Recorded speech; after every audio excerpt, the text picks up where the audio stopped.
নমস্কার নমস্কার নমস্কার নমস্কার নমস্কার নমস্কার নমস্কার নমস্কার আপনাদের সবাইকে সবাইকে সবাইকে নমস্কার জানাচ্ছে আপনাদের সৌমিত্র বসু। সবাইকে অজস্র শুভকামনা জানাচ্ছে, সবাইকে স্বাগত জানাচ্ছে আজকের এই শরণাগত অনুষ্ঠানে এবং সবাইকে শুভ সকাল জানাচ্ছে। শুভ হোক, শুভ হোক, শুভ হোক, সকলের শুভ হোক, সকলের মঙ্গল হোক, সকলের কল্যাণ হোক। আজ শ্রী শ্রী মা কমলা দেবীর আবির্ভাব। বেনি মাধবশীলের পঞ্জিকা অনুযায়ী আজকের দিনটার কথা বলবো। আজকে 11ই চৈত্র 1431, ইংরেজির 25শে মার্চ 2025, মঙ্গলবার। আজ একাদশী। সূর্যোদয়ের সময় ভোর 5:42, সূর্যাস্তের সময় বিকেল 5:46। নক্ষত্র শ্রবণা। আজকে জন্মে মকর রাশি, বৈশ্য বর্ণ, মতান্তরে শূদ্র বর্ণ দেবগণ। রাত্রি 12:21 গতে রাক্ষসগণ। আমাদের হোয়াটসঅ্যাপে চিঠি পাঠাবার নাম্বার 9831922927। চিঠির গোড়ায় অতি অবশ্যই SG লিখতে হবে। এবারে আজকের অনুষ্ঠান সম্পর্কে বলি। প্রথমে পুরাণ চিরন্তন। পুরাণ চিরন্তনে কাল ও যবনের কথা বলছিলাম আপনাদের। এই কাল যবনের সঙ্গে যাদবদের যুদ্ধ হবে। কাল যবন সৈন্য সামন্ত নিয়ে, কত সৈন্য মনে আছে? 3 কোটি সৈন্য। মানে পুরাণে একটু বাড়িয়ে বলা হয়, অনেক সময় আমরা দেখেছি, প্রায় সব সময়ই। তো যাই হোক, প্রচুর সৈন্য নিয়ে তিনি আক্রমণ করছেন। তো তার মধ্যে একটা শেয়ানে শেয়ানে কোলাকুলির মতন একটা ব্যাপার হয়েছে। কৃষ্ণ একটা কলসিতে, বন্ধ কলসির মধ্যে একটা ভয়ঙ্কর বিষাক্ত সাপ কাল যবনকে পাঠিয়েছেন। মানে আমি কিন্তু সাপের মতো, আমি তোমায় যে কোনো সময় ছোবল মারতে পারি। কালো যবন সেই কলসির মধ্যে, সেই সাপটা যেখানে আছে সেখানে অনেকগুলো বিষাক্ত পিঁপড়ে ছেড়ে দিয়েছেন। তারা সাপটাকে মেরে ফেলেছে। মানে আমার সৈন্যরা, অজস্র সৈন্য আছে, তারা মিলে তোমাকে এইরকম করে মেরে ফেলবে। এইরকম একটা শেয়ানে শেয়ানে ব্যাপার হয়েছে আর কি। এটাকে কি বলবো, কূটনৈতিক একটা চাপানুতর হয়েছে। তারপরে কি হলো সেইখান থেকে শুরু করব আমরা। তারপরে চলে যাব স্বামী বিবেকানন্দের রচনা থেকে পাঠ। এই পর্বে সর্ববস্তুতে ব্রহ্মদর্শন, এই প্রবন্ধটি পড়ে শোনাচ্ছি আপনাদের। আজকেও খানিকটা শোনাবো। তারপর ঠাকুর শ্রী রামকৃষ্ণ পরমহংসদেবের কথামৃত থেকে পাঠ, স্বামী লোকেশ্বরানন্দের একটি রচনা পড়ে শোনাবো। তারপর আপনাদের চিঠিপত্র এবং শেষে বাইরে দূরে।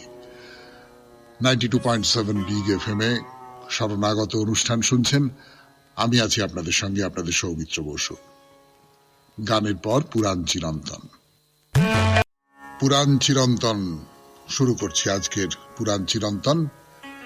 এইরকম তো যা বলেছিলাম এর আগের দিন, যে কৃষ্ণ একটা হাঁড়িতে সাপ পাঠিয়েছিলেন, সেই হাঁড়ির মধ্যে অনেক বিষ পিঁপড়ে পুড়ে তাদের কামড়ে সাপটা মরে গেল। সেইটা আবার কালো যবন পাঠিয়ে দিলেন কৃষ্ণের কাছে। এইরকম সব হলো টলো। এইবারে কৃষ্ণ একটা কথা মনে রেখেছেন, যে এই কালো যবনের প্রচুর সৈন্য, মানে সামনাসামনি যুদ্ধ করে এর সঙ্গে পেরে ওঠা যাবে না।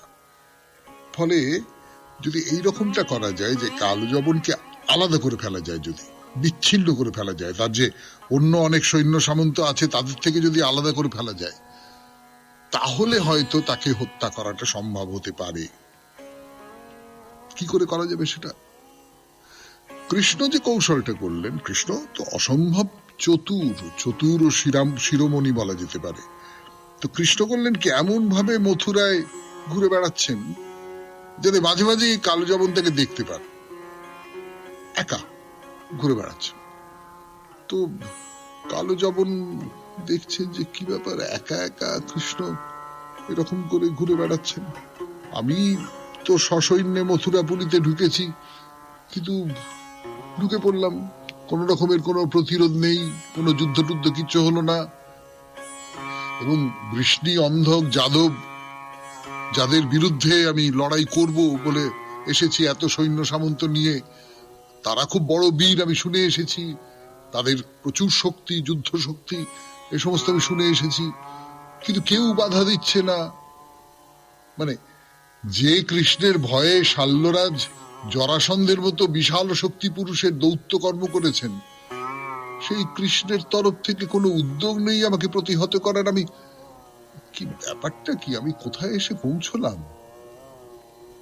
তাহলে কি বিনা যুদ্ধেই আমি মথুরা দখল করে নিতে পারবো?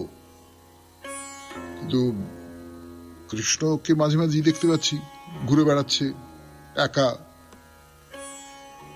বেশ, তাহলে কৃষ্ণকে শেষ করে দেওয়া যাক।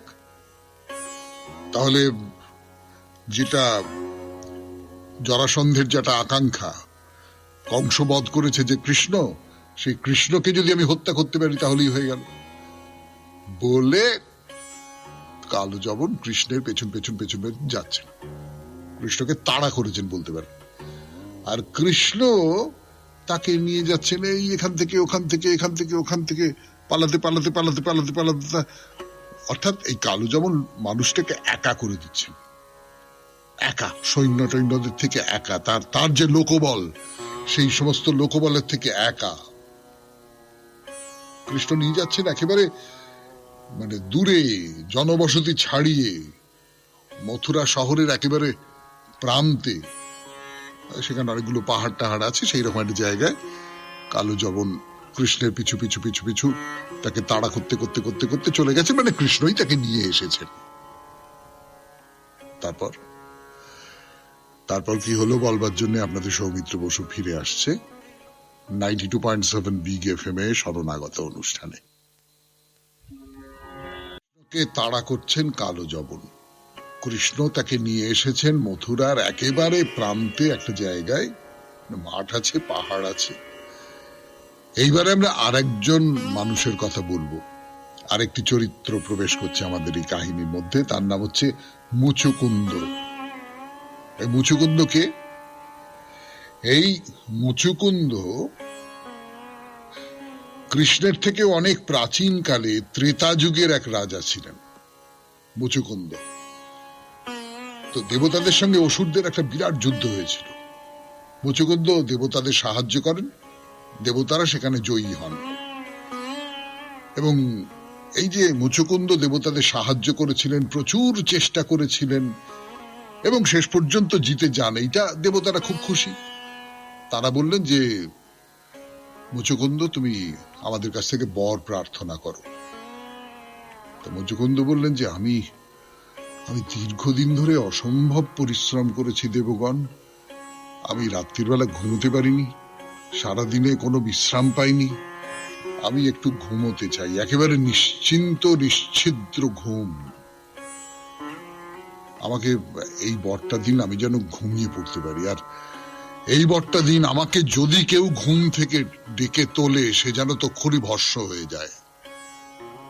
মানে আমরা কুম্ভকর্ণের গল্পটা জানি, কিন্তু ইনিও তাহলে প্রায় সেই রকম ব্যাপার। কুম্ভকর্ণ তাও জাগবার একটা ব্যাপার ছিল, কিন্তু মুচুকুন্দ বলছেন আমি ঘুমোবো, ব্যাস, পরিষ্কার কথা। এত রাত্রির ঘুমোইনি, মানে এত রাত্রির কেন, রাত্রির দিন কোনো সময় ঘুমোইনি, এই যুদ্ধের জন্য আমি ঘুমোবো, এবং ওই ঘুম থেকে তুললেই সে ভস্ম হয়ে যাবে। তো ইন্দ্র খুশি হয়ে বললেন বেশ, তথাস্তু, খুব নিরাপদ একটা বর। সেই বরটা তাকে দেওয়া হয়েছে। এই মুচুকুন্দ মথুরার প্রান্তের ওই যে পাহাড়, সেই পাহাড়ের একটাতে ঘুমোচ্ছে, মথুরার ওই পাহাড়ের গুহায় ঘুমিয়ে পড়েছেন। বহু যুগ ধরে এরকম করে চলে গেছে। এদিকে কাহিনীর প্রেক্ষাপট পাল্টে গেছে। তখন মথুরায় কালো যবন এসে পৌঁছেছেন।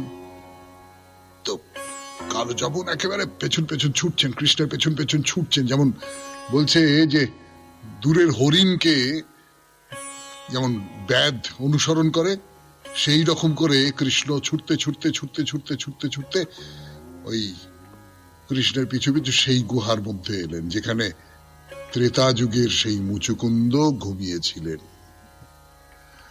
তারপরে কি হলো সে তো আপনারা আন্দাজ করতেই পাচ্ছেন, তবু বলবো, কিন্তু আজকে নয়, আগামীকাল বলা যাবে সেই কথা। 92.7 বিগ এফএম এ শুনছেন শরণাগত। এখন গানের পর স্বামী বিবেকানন্দের রচনা থেকে পাঠ, সর্ববস্তুতে ব্রহ্মদর্শন। সর্ববস্তুতে ব্রহ্মদর্শন স্বামী বিবেকানন্দের রচনা থেকে পড়ে শোনাচ্ছি আপনাদের। 92.7 বিগ এফএম এ শুনছেন শরণাগত, জীবনের সহজ পাঠ। ঈশপ রচিত একটি গল্পে আছে, এক বৃহৎ সুন্দর হরিণ হ্রদে নিজ প্রতিবিম্ব দেখিয়া তাহার শাবককে বলিতেছিল, দেখো আমি কেমন বলবান, আমার মাথা শৃঙ্গ দেখো কেমন চমৎকার, আমার অঙ্গ প্রত্যঙ্গ দেখো কেমন দৃঢ় ও মাংসল, আমি কত শীঘ্র দৌড়াইতে পারি। সে একথা বলিতেছিল, এমন সময় দূর হইতে কুকুরের ডাক শুনিতে পাইল। যাই শোনা অমনি দ্রুতপদে পলায়ন। অনেক দূরে দৌড়িয়া গিয়া আবার হাঁপাইতে হাঁপাইতে শাবকের নিকট ফিরিয়া আসিল।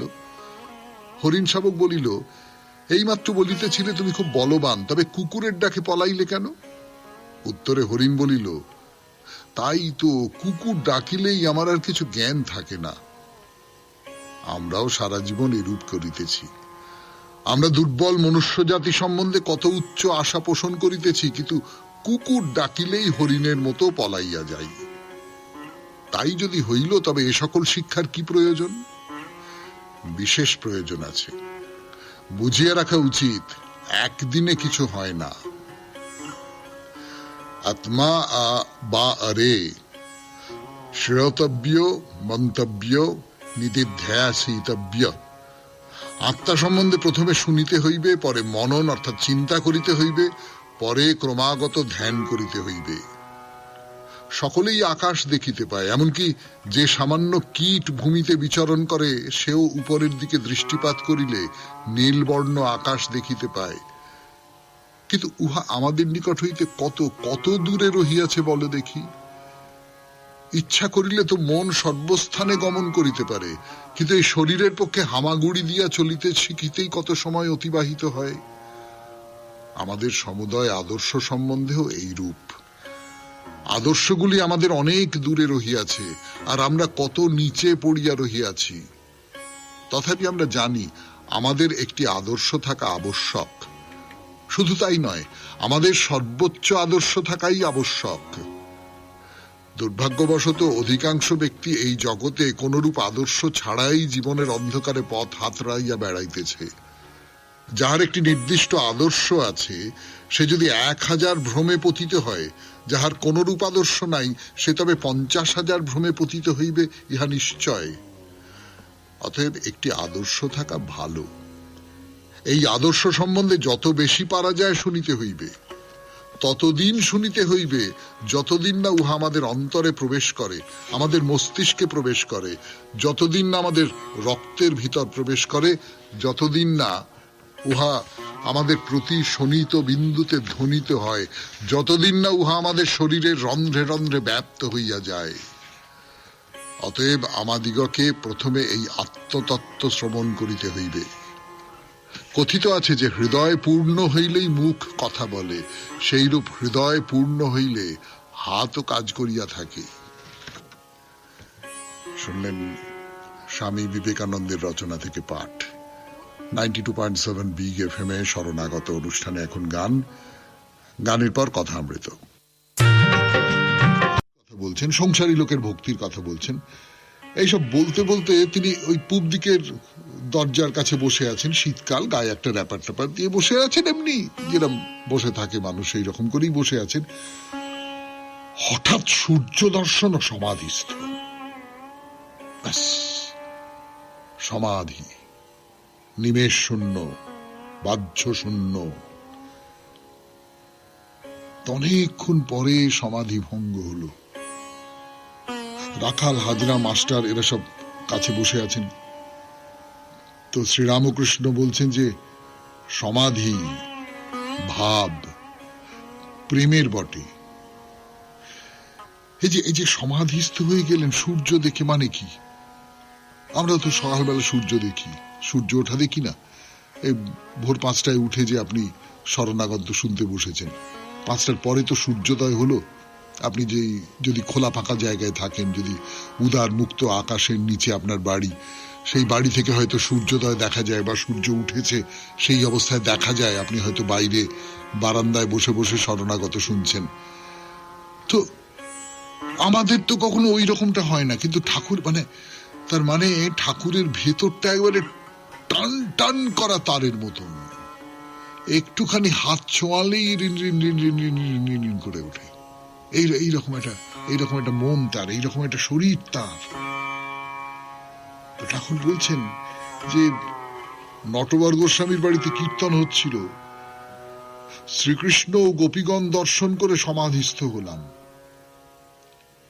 কীর্তনের আসলে তো গান গাওয়া হচ্ছে, তো সেই গানের যে কথা, সেই গানের যে সুর, তার মধ্যে দিয়ে কৃষ্ণকে দেখতে পাচ্ছেন, গোপীকে দেখতে পাচ্ছেন। আমরা সবাই দেখি, আমরা যখন কীর্তন শুনি তখন তো ভেতরে ভেতরে আমরা কৃষ্ণ বা গোপী এদের মনে মনে দেখতে পাই। তো হ্যাঁ, আমরা সবাই দেখি, কিন্তু সেই দর্শনটার এমন অভিঘাত তৈরি হয় না আমার মনের মধ্যে যে আমার বাহ্য জ্ঞান সমস্ত লুপ্ত হয়ে গেল।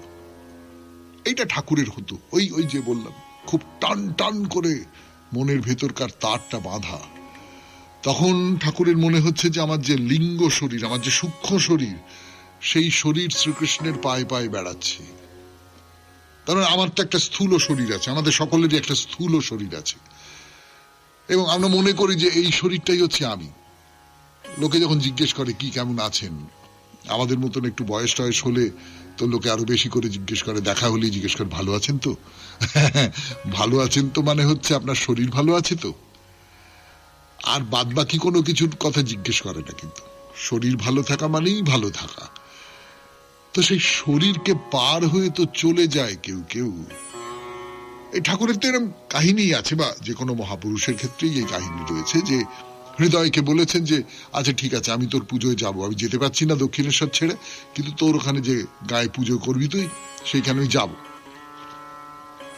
তো হৃদয় দেখে যে হ্যাঁ, ঠাকুর ওই পুজো মণ্ডপে রয়েছে। ঠাকুর কিন্তু দক্ষিণেশ্বরে, তার সূক্ষ্ম শরীর তখন চলে গেছে, এবং সেই সূক্ষ্ম শরীর, তার যে জোর, সেই জোরের জায়গা থেকে তিনি হৃদয়ের পুজো মণ্ডপে, হৃদয় তাকে দেখতে পাচ্ছে। 92.7 বিগ এফএম-এ শরণাগত অনুষ্ঠানে শেষ হলো কথামৃত থেকে পাঠ। এখন গান, গানের পর সাম্প্রদায়িক সম্প্রীতি স্বামী লোকেশ্বরানন্দের রচনা থেকে পড়ে শোনাবো আপনাদের। সম্প্রীতি স্বামী লোকেশ্বরানন্দের রচনা থেকে পাঠ। সাম্প্রদায়িক দাঙ্গাকে নিছক আইন শৃঙ্খলার সমস্যা ভাবলে ভুল করা হবে। এই সমস্যার মূল আমাদের দৃষ্টিভঙ্গির গভীরে। একজন মানুষ ব্যক্তিগতভাবে হয়তো শান্তিপ্রিয়, কিন্তু যেই তিনি ভেবে বসলেন তার সম্প্রদায়ের স্বার্থ বিপন্ন, অমনি তিনি আত্মসংযম হারিয়ে এমন কিছু করতে পারেন যা করার কথা মনের শান্ত অবস্থায় তিনি ভাবতেও পারেন না। সব সম্প্রদায়ের মধ্যেই এ ধরনের বহু মানুষ আছেন যারা এমনিতে ভালো এবং কাউকে আঘাত দিতে চান না, কিন্তু সেই তারাই ভয়ঙ্কর হয়ে উঠবেন যদি দেখেন তাদের সাম্প্রদায়িক স্বার্থ সংকটাপন্ন। তাদের এহেন আচরণের কি ব্যাখ্যা দেওয়া যায়? এর ব্যাখ্যা এই যে আমাদের বেশিরভাগ মানুষের মধ্যেই একটা ভেদ বুদ্ধি, এক ধরনের বিচ্ছিন্নতা বোধ বাসা বেঁধে আছে। আশৈশব ওই ধারণার ভিতরেই আমরা লালিত পালিত। দুর্ভাগ্যের বিষয়, এই ভেদবুদ্ধি এতটাই বদ্ধমূল যে যে সম্প্রদায়ের অন্তর্ভুক্ত সে সেই সম্প্রদায়কেই সমগ্র মানব সমাজ বলে মনে করে, মানব সমাজের একটি অংশ বলে ভাবতে পারে না। আমরা চাই আমাদের সম্প্রদায়টি কেবল টিকে থাকুক। মুখের উপর জন্মগত একটা কাটা দাগ থাকলে সেটা যেমন আমরা সহ্য করি, অন্যান্য সম্প্রদায়গুলিকেও আমরা সেভাবেই সহ্য করে থাকি। তাদের শক্তি ও প্রভাব বাড়তে দেখলে আমরা আদৌ সুখী হই না। এ ধরনের মনোভাবের পিছনে আছে সম্প্রদায়গুলির পারস্পরিক ভীতি। নিজেদের নিরাপত্তা বিষয়ে তারা এতটাই উদ্বিগ্ন যে অন্যান্য সম্প্রদায়গুলি যাতে বাড়তে না পারে সে ব্যাপারে তারা সদা সচেষ্ট, অথচ নিজেদের অগ্রগতির ব্যাপারে খুবই উৎসাহী। সব দেশেই আজ এই এক সমস্যা। দেশের মানুষ ধর্ম, ভাষা, গাত্রবর্ণ ইত্যাদির উপর ভিত্তি করে পরস্পরের থেকে বিচ্ছিন্ন হয়ে যাচ্ছে। প্রতিবেশী হয়েও তাদের মধ্যে সামাজিক মেলামেশা নেই। এক অদৃশ্য দূরতিক্রম্য বেড়া যেন তাদের পৃথক করে রেখেছে। এই উদাসীনতা দুঃখের সন্দেহ নেই, কিন্তু যা আরো গর্হিত তা হলো এই ঔদাসীন্যের নিচে সর্বদাই এক ধরনের নীরব বৈরিতা কাজ করে, যার ফলে সামান্য একটু ভুল বোঝাবুঝি হলেই তা মারাত্মক সংঘর্ষের চেহারা নেয়। অধিকাংশ ক্ষেত্রেই কোনো গুজব বা কাল্পনিক অভিযোগ থেকেই গোলযোগের সূত্রপাত হয়। অভিযোগ ন্যায়সঙ্গত হলে সহজেই তার সমাধান খুঁজে পাওয়া যায়, যদি অবশ্য আমরা একটু ধৈর্য ধরি এবং যুক্তির পথ অনুসরণ করি। দুর্ভাগ্যের বিষয়, বিভিন্ন সম্প্রদায়ের নেতারা অসন্তোষ ও বিরোধে ইন্ধন জুগিয়েই নিজেদের গদি নিরাপদ রাখতে চান। আর একবার হিংসার তাণ্ডব শুরু হলে ক্রোধোন্মত্ত জনতা তার সুযোগ নিয়ে পরিস্থিতি নারকীয় করে তোলে। এর প্রতিকার কি? প্রতিকার হলো বিভিন্ন সম্প্রদায়গুলিকে সামাজিক মেলামেশার মাধ্যমে আরো কাছাকাছি নিয়ে আসা। এখন তাদের মধ্যে যথেষ্ট দূরত্ব, কেউ কাউকে জানে না, চেনে না। পরস্পরের সঙ্গে জানাশোনা হলে তারা বুঝতে পারবে সব সম্প্রদায়ের ভিতরেই ভালো মানুষ আছেন। এই অর্থে ভালো যে কারো প্রতি তাদের বৈরিতা নেই। বিভিন্ন সম্প্রদায়ের মধ্যে সম্প্রীতি ও শুভেচ্ছার সেতু বন্ধনে এদেরই এগিয়ে আসতে হবে। সামাজিক মেলামেশায় উৎসাহ দানে এদেরই নেতৃত্ব দিতে হবে। সাম্প্রদায়িক সম্প্রীতির জন্য প্রয়োজন সদিচ্ছা ও সঠিক বোঝাপড়ার মনোভাব। বিভিন্ন সম্প্রদায়কে যখন একসঙ্গে বসবাস করতেই হবে, তখন শান্তি ভঙ্গ করে লাভ কি? শান্তি বজায় রাখার একমাত্র উপায় হলো নিজে বাঁচো এবং অন্যকেও বাঁচতে দাও, এই দৃষ্টিভঙ্গি গ্রহণ করা। প্রত্যেক সম্প্রদায়েরই ন্যায়সঙ্গত কিছু অধিকার আছে, কিন্তু সেই অধিকার ফলাতে গিয়ে অন্যদের আঘাত করা উচিত নয়। কারণ আগ্রাসী মনোভাব আক্রমণকারী ও উৎপীড়িত উভয়েরই ক্ষতি করে। সাম্প্রদায়িক সম্প্রীতি যে কেবল বাঞ্ছিত তাই নয়, প্রত্যেক সম্প্রদায়ের পক্ষেই তা শান্তি ও উন্নতির একমাত্র পথ। কিন্তু তা ভালোবাসা ও সদ্ভাবনার মধ্য দিয়েই আসতে পারে, চুক্তিপত্রের মাধ্যমে কখনোই নয়। বর্তমান ভেদবুদ্ধিকে দূরে সরিয়ে একত্ববোধ জাগ্রত করতে হবে। প্রত্যেককেই বোঝাতে হবে মানুষে ভাষা, ধর্ম বা জাতিগত পার্থক্য থাকতে পারে, কিন্তু মানব জাতি হিসাবে তারা এক ও অভিন্ন। মেলামেশাই এই মেলবন্ধন ঘটাতে পারে। সমাধানটি অতিরিক্ত সরল মনে হলেও বিভিন্ন সম্প্রদায়ের ভিতর থেকে অবিশ্বাস ও বিরোধের মনোভাব দূর করার এটি একমাত্র উপায়। শুনলেন স্বামী লোকেশ্বরানন্দের রচনা থেকে পাঠ, সাম্প্রদায়িক সম্প্রীতি। এরপর গান, গানের পর আপনাদের চিঠিপত্র। আজকের চিঠিটি লিখেছেন চন্দননগর থেকে ডক্টর কেশব সিংহ রায়। বিষয় পুণ্য কাজ। ফিরে আসছি গানের পর। অনুষ্ঠানে সক্রিয় অংশগ্রহণ করি। চিকিৎসা বিজ্ঞান একটি গুরুমুখী বিদ্যা। আমরা ছাত্রাবস্থায় আমাদের স্বনামধন্য শিক্ষক চিকিৎসকদের কাছ থেকে যেটুকু শিখেছি, চিকিৎসা সেবার পাশাপাশি বিগত ২৬ বছর ধরে বিভিন্ন মেডিকেল কলেজে আমাদের অতি প্রিয় ডাক্তারি ছাত্রছাত্রীদের তাই শিখিয়ে যাবার চেষ্টা করে চলেছি। সবসময় যে তার সফলতার মুখ দেখেছে তা জোর গলায় বলতে পারি না। সাময়িক অমানিসার পর এই পুণ্য কাজ সাফল্যের মুখ দেখবেই তা জোর গলায় বলতে দ্বিধা নেই। এই পুণ্য কাজ করার পথে বেদনাদায়ক কিছু ঘটনারও সাক্ষী থেকেছি। আর কয়েক মাস পরে আমাদের এক প্রিয় ছাত্রী, যিনি একজন পূর্ণাঙ্গ চিকিৎসক হয়ে উঠতে পারতেন, তাকে এক নারকীয় ঘটনার মাধ্যমে প্রাণ দিতে হয়েছে। তার শোকসন্তপ্ত বাবা মাকে সান্ত্বনা দেবার ভাষা হারিয়ে ফেলেছি। ডক্টর কেশব সিংহ রায় চন্দননগর থেকে লিখেছেন। পড়ে শোনালাম সেই চিঠি 92.7 বিগ এফএম এ শরণাগত অনুষ্ঠানে। এরপর গান, গানের পর বাইরে দূরে। বাইরে দূরে 92.7 বিগ এফএম এ শরণাগত শুনছেন আপনারা। আমি আছি আপনাদের সঙ্গে, আপনাদের সৌমিত্র বসু। এর আগের দিন যেটা বলছিলাম, কনক দুর্গার মন্দির বিজয়ওয়াড়াতে, সেখানে গিয়েছি আমরা। সেখানে তো একটা সিঁড়ি দিয়ে নেমে ভেতর দিয়ে লাইন করে গিয়ে মন্দিরের সামনে এসে দাঁড়িয়েছি, কনক দুর্গার মন্দিরের সামনে, যাকে দেখতে আমাদের আসা মুখ্যত। কিন্তু কেবলমাত্র যাকে দেখতে আসা, তাকে দেখেই ফিরে যাব এমনটা নয়। আরো অনেক কিছু দেখবার আছে। ইন্দ্রকিলাদ্রি পাহাড়ে অনেক কিছু দেখবার আছে, অনেক কিছু সত্যি সত্যি খুব চমৎকার একটা জায়গা আর কি। একটা নানান দিক থেকে খুব চমৎকার একটা জায়গা।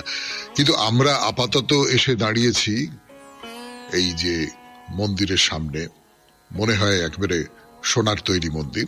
সোনার নিশ্চয়ই নয়, পুরো অত বড় একটা সোনার তৈরি মন্দিরটা তো নয়, কিন্তু এই যে ঝলসে ওঠা সৌন্দর্য যাকে বলে আর কি, চোখ ধাঁধিয়ে যায় এইরকম একটা সৌন্দর্য। মানে আপনি যদি নিখাদ সোনার একটা স্তূপের সামনে এসে দাঁড়ান, তাহলে আপনার যেরকম অনুভূতি হবে সেই রকমের একটা অনুভূতি হয় এই যে কনক দুর্গা মন্দিরের সামনে এসে দাঁড়ালে।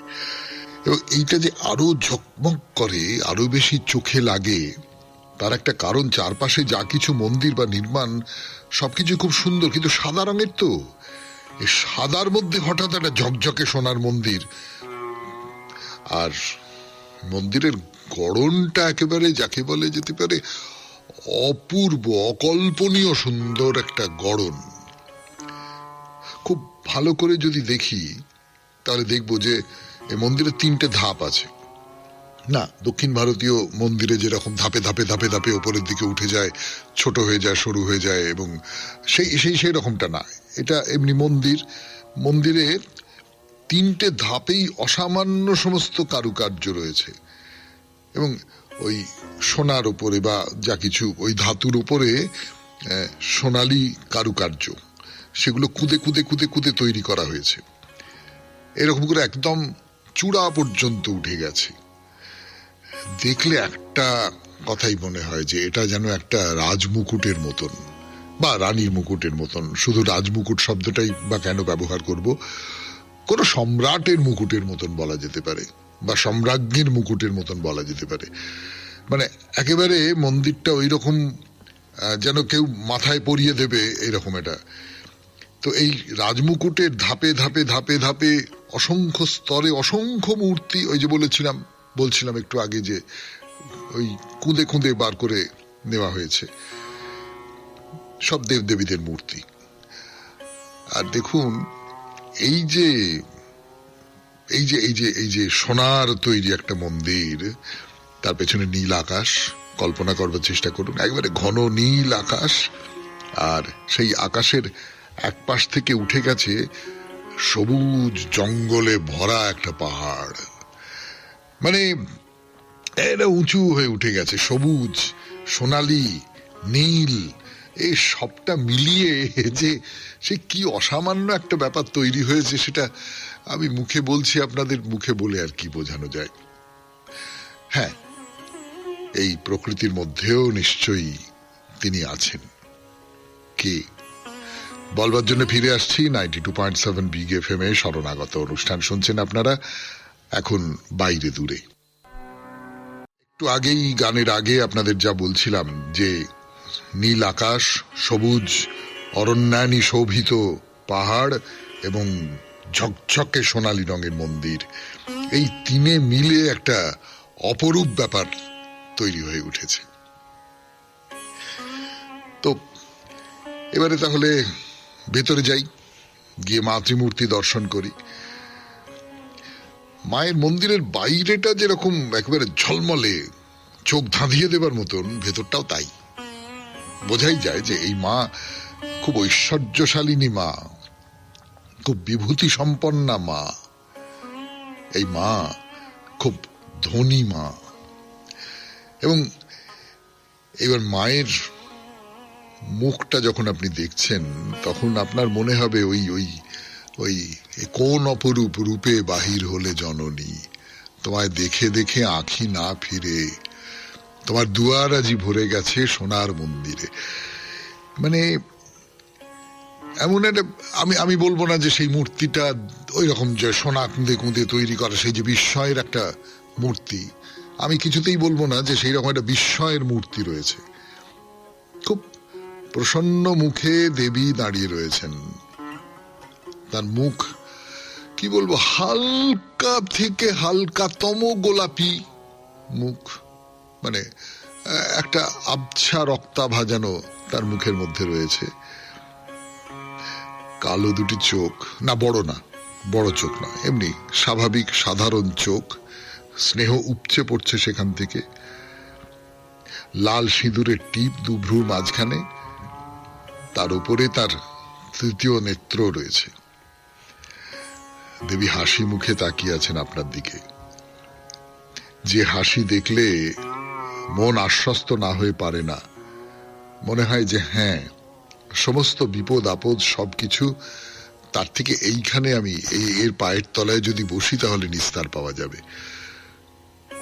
বস্তুত তাই তো। আপনারা জানেন, সেই পুরাণের গল্প বলেছি আপনাদের, যে এই যে বিজয়ওয়াড়া অঞ্চলটা, এই বিজয়ওয়াড়া অঞ্চলটা হচ্ছে দেবীর দৃষ্টির অধীনে।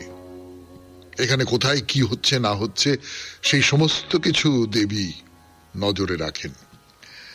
তো মাথায় সোনার মুকুট পরে আছেন, কারুকার্য করা সোনার মুকুট, হাতে ত্রিশূল।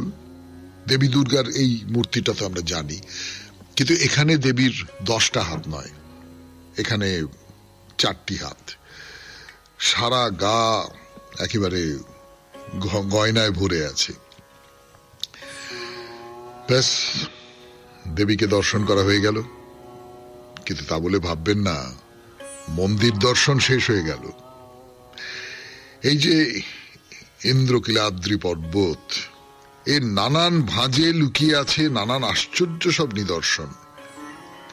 যেমন এখন আপনাদের নিয়ে যাব পাহাড়ের একটা জায়গায়, একটা খাঁজ বলতে পারেন, একটা অঞ্চল পাহাড়ের। সেখানে একটা মন্দির রয়েছে, মানে এটাকে মন্দিরই বলা হয়। এই মন্দিরটার উচ্চারণ কি হবে, আমি এখানকার মানুষ কিরকম উচ্চারণ করেন আমি তো হুবহু সেই রকম করতে পারবো না, বা তার মানেটাও আমি বলতে পারবো না। উচ্চারণটা মোটামুটি আখনামাদন মন্দির, আখনামাদন বলে এটাকে, আখনামাদন মন্দির। সেই মন্দিরের চত্বর, সেখানে কি আছে, সেখানে ওই পাথর কেটে কেটে কেটে কেটে বেশ কিছু মূর্তি তৈরি করা হয়েছে, আর অনেকগুলো গুহা আছে।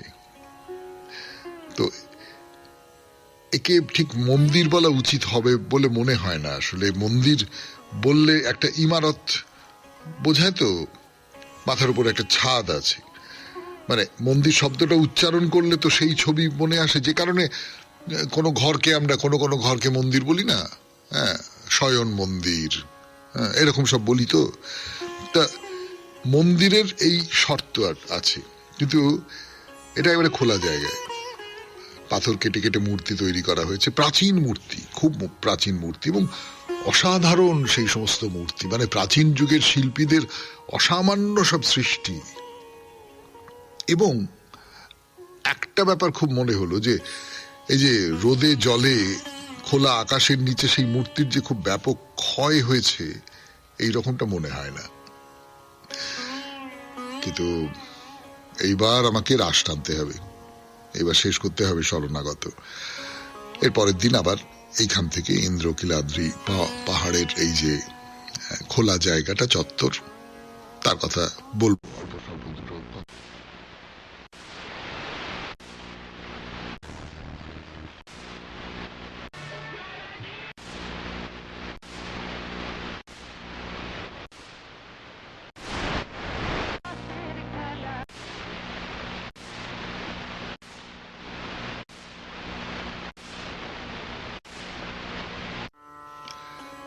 মেঘের মধ্যে মাগো যারা থাকে, তারা আমায় ডাকে, বলে আমরা কেবল করি খেলা, সকাল থেকে দুপুর সন্ধ্যা বেলা।